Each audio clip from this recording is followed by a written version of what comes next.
Hello hi friends, బాగున్నారా? ఇగో సాంబార్ పెట్టిన కదా.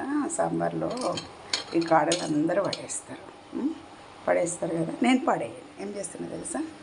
సాంబార్లో వేస్తున్నా. ఎందుకంటే అవి ఉడికి మంచిగా ఉంటాయి. టేస్ట్ మనకు సాంబార్లో ఉంది. టేస్ట్ ఎందుకు పడేసుకొని శుభ్రంగా కడిగి చూసారా.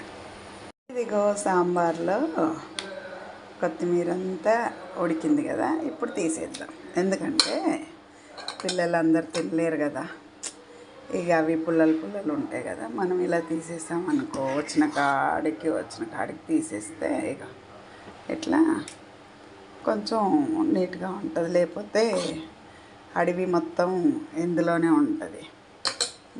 చూసారా, చేయి పెట్టి దేవలేము కదా, సొరక్కన కాలిపోతుంది.